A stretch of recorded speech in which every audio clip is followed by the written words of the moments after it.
Hello guys, so yung kita dito sa ah, inot na agihan na sapa-sapa. So dyan kita hali. So we came from there. So ito po yung unang sapa na dadaanan. So last night may nakita na ako sa sa Facebook na meron na nag-content dito. So dumaan sila dito guys and naligo din dun sa talagang pinapaliguan dito ng mga karamihan, lalo na yung mga taga dito lang sa lugar namin. So nag-change kita ng so I change the language kasi alam ko na may mga taga Manila and all, so para intindihan tayo ng lahat ng viewers. So I try to to use Tagalog na lang or Taglish na lang for better communication na lang guys.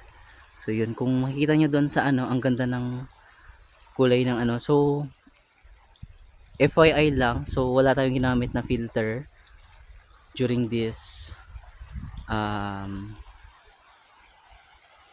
video. Yan. So doon sa dulo may pwede pa doon paliguan. So kung makakapunta kayo dito guys, so libre lang. So wala pong entrance fee here, kaya sulit na sulit talaga. So tara, diretso na natin yung daan na yon kasi doon napapunta yung next stop natin, which is yung talagang pinapaliguan ng mga kabataan dito and all. So pwede kayo mag picnic yan, laba din, kung anong gusto nyo gawin, basta ang panawagan ko lang sa mga bumibisita po dito, so sana lahat ng mga ginamit nyo or mga dala nyong mga plastic and all na magkakos na pwedeng maging kalat siya sa like this one, so be mindful na lang po yan. So sana may malasakit tayo sa sa kalikasan. So for free naman siya, wala naman siyang entrance, so be responsible na lang po yan. So yun na yan, may mga kasi dyan mga taniman, kaya may mga ibang daan. So dito lang tayo guys, diretso lang. So actually marami pang dito, mga pwede kang paliguan. Yung iba hindi lang talaga siya kadalasang pinupuntahan kasi hindi na siya gaanong kaganda yung area and all, kasi nga bihira lang siyang paliguan. So ito may way din dito and dito. So dito tayo guys. So kung familiar kayo sa Turo-Turo River, so dito po 'yun. Meron din ditong Tagbangan River. 'Yun. So marami kayong pwedeng pagpilian.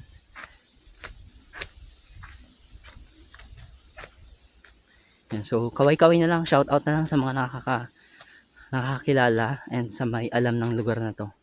Kung nakapunta na kayo dito, comment down below or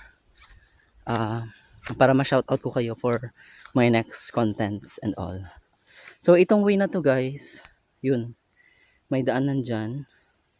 So pwede ka dyan dumaan papuntang Tagbangan River, kaso medyo madamo na siya, so baka may ahas. So be careful na lang guys kapag napunta kayo dito. Yun, kahit saan naman na paliguan na mga gantong may mga gubat-gubat, be careful na lang guys kasi medyo mainit. So talagang oras ng paglabas ng mga as of the moment. So yan, so sa mga may hilig na hiking or adventure. So perfect ito guys. So pwede kayong bumisita dito. So yun, may mga nag-ano din dito. Kung familiar kayo sa Copra, yan.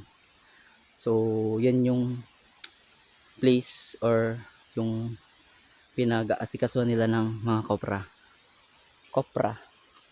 Yung mga coconut ang ginagawang Copra. And so meron na rin akong video nito guys. So dito sa Tagbangan River. So dun po yun. So maganda din dyan guys, kaso hindi siya gaanong kalinis kasi nga bihira lang siya paliguan. So tara, puntahan natin para mas updated yung video ko. Pero I will be posting my previous videos here for reference lang din kasi maganda yung mga shots natin doon, yung mga videos and all. Kaya sayang naman kung hindi siya mapupost. So yun. So abang-abang na lang guys. Yan So sobrang ganda ng nature.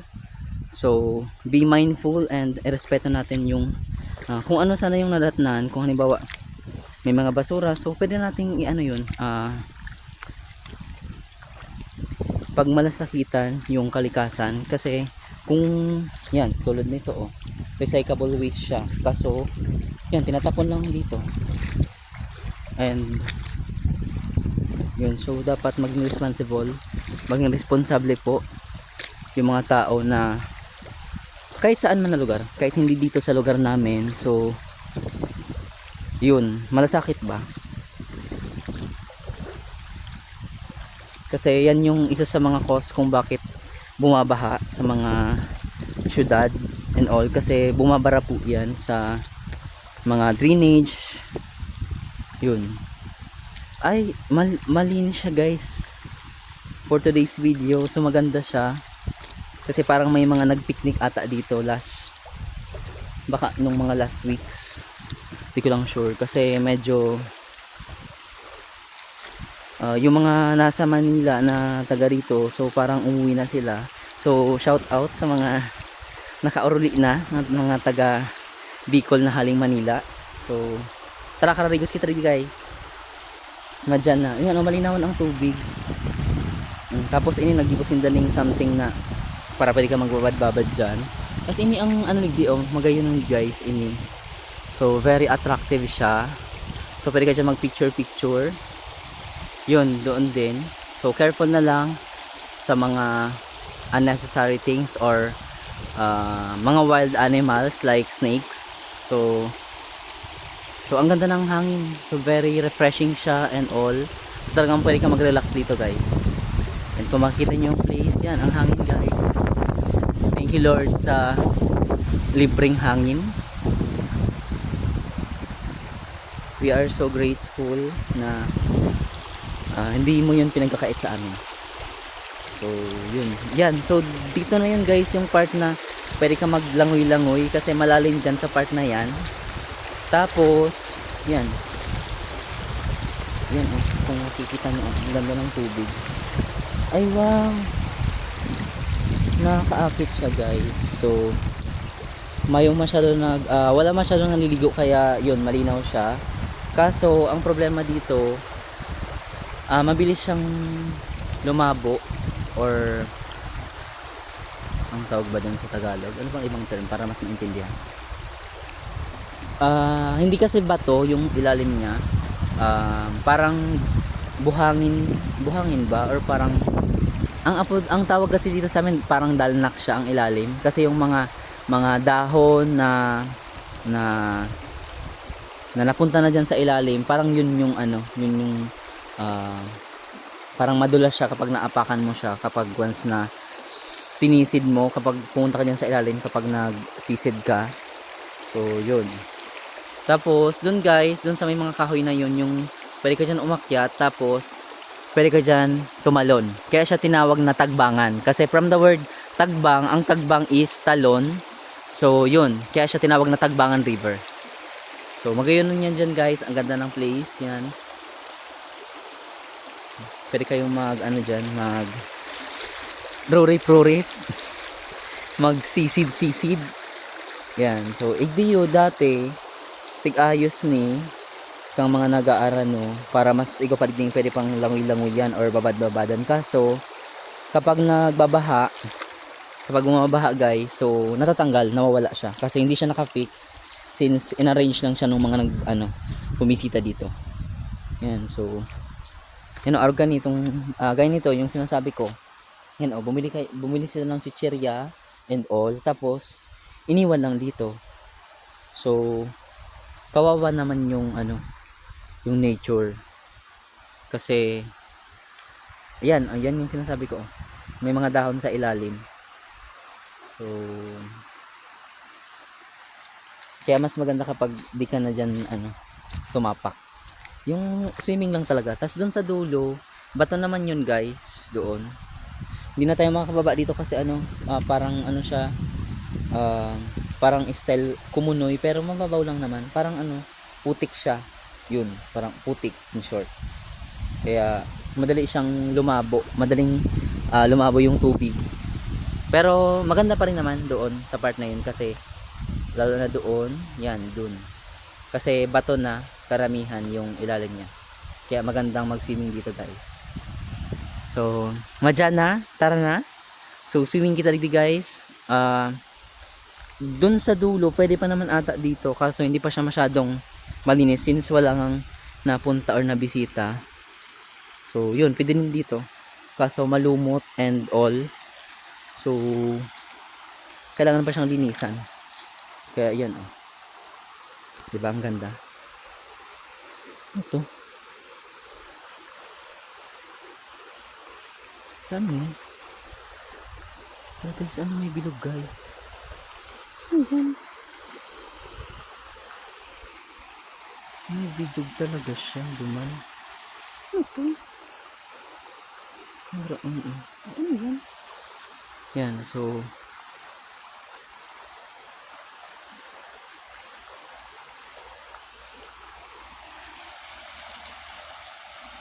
doon may maging din na doon pwesto. May magandang pwesto din doon.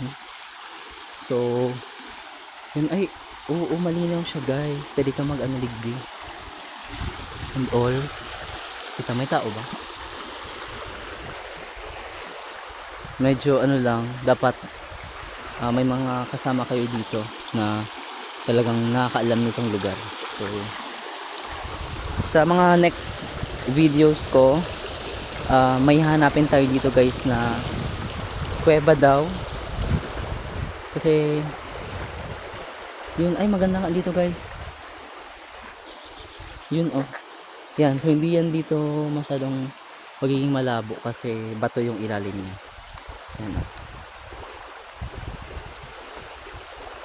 Kaso medyo creepy lang kaya wag kayong pumunta ng mag-isa lang kung hindi nyo kabisado yung lugar.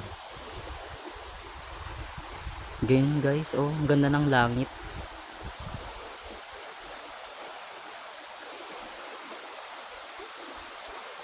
Pero duman kita, hindi mo tapaduman. Let's go there. Observe lang muna tayo. Ay, may mga putol na kahoy na pala digdi. Pwede ko namin kuruan nun. Ay, kahoy daw niya. Pwede ka na yung pangsungan. Ay, yun guys. Pwede na nun. Yan, so ang agenda ko talaga for today's video. Makuha akong mga putol ng kahoy. Like this. For panggatong. And all. Kasi maana kami pang wala kami panggatong guys.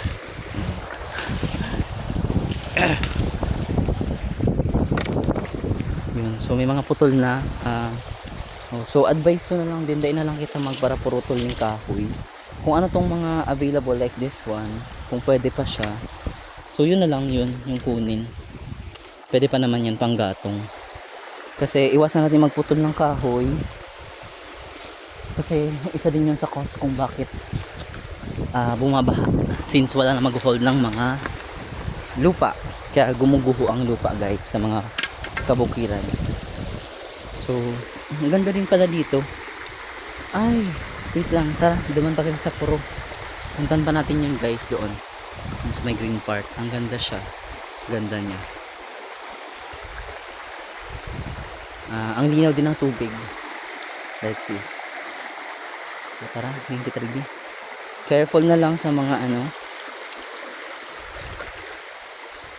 Ay, may mga kahoy din digdig. Pwede na ni. Later ka. Ano yun? Nangyari digdig. Hanggang igdi ata ang baha mo. Baka. Talagang tarigdi. Baka hindi ko naman yan. May baybay din palang digdi oh. May sand siya. Ang lapit guys. Kaso may mga basura. Yun. Kapag nabaha, talagang bigyan ang diretso. Ala, wow. Kayong digdi guys. Pakahiling ko ni digdi. Magayon, igo pa ng digding languyan. And all.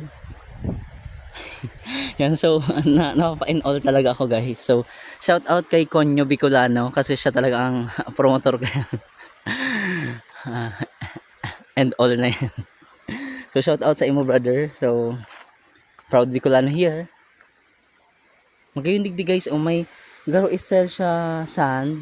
Yan kasi may mga basura, disregard na lang nindo. Magayon siya yung igdi lalo na digdi. Linaw hindi siya malabo, hindi siya magiging malabo yung tubig guys kasi as you can see, so bato yung sa ay may mga fish din guys, may mga isda na maliliit kita nyo yan mga lalangoy yan mga isda siya guys, mga sira-sira. Magayon magayon hindi magkarigos gayon hindi lang po sa mong lugar. So ay may barak siya guys, may kubo. Ano kaya itong kubo? Nag-i-star ba digdi? Hindi umalinaw din siya tas may agihan din duman. Hindi ko alam kung pasain pero magandang place niya as you can see. So that's the beauty from our nature. Tas yun yung sinasabi ko sa inyo, may kubo siya. Yun, tingnan natin doon kung anong meron. Kasi may mga sand talaga siya ang ganda niya. Ang sand. Pwede na yung pang gatong yung bala-bala na at syan ka. Balikan ta ka at syan. So, ay may badang palang digdi guys. Yan, so hanggang duman pa. Yun magayon guys. Bye-bye kaya palang ini. Yun. So, may kubo-kubo siya. Yun, may pahingaluan digdi. Pwede ka mag-rest here.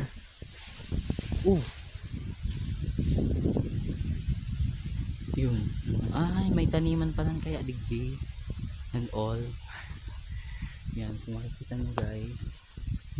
Ganyan siya digdi, tambay ba.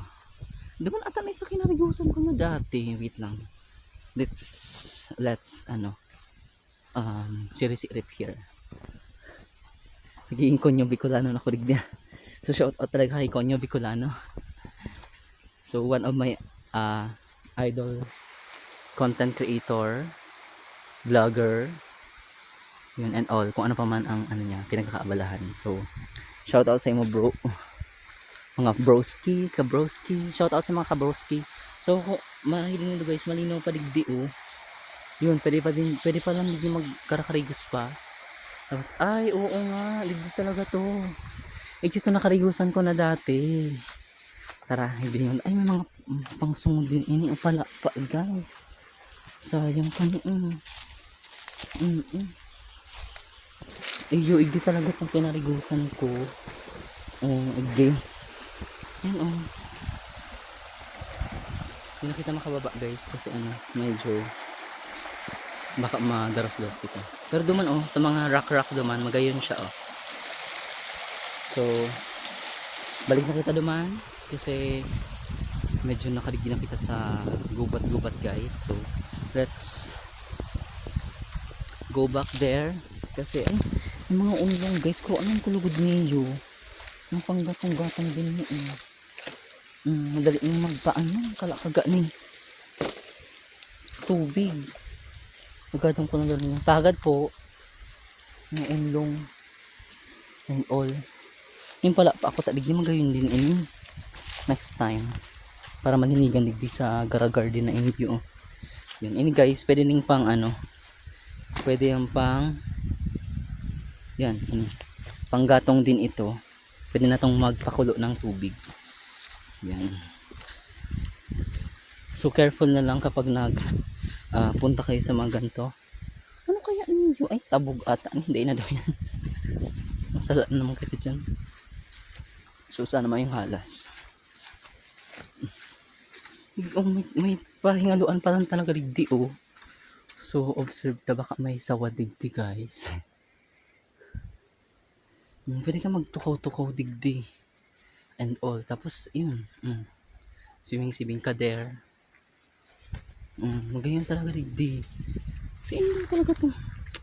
Yan. So i-discover ko pa ni guys. So one of my goals pa is talagang aside from ipapromote ko Ineo. Yan, so magayon siyang lugar guys. So ikat ko na ligdi kasi asikasun ko ning mga ano ko igdi. Asikasun ko man itong mga kinukuha ko mga panggatong na like this one. So shout out na lang sa nakakaaram, sa nakaalam ng lugar. So abang-abang na lang sa mga next video. So thank you so much for watching. Bye. Ingat and God bless.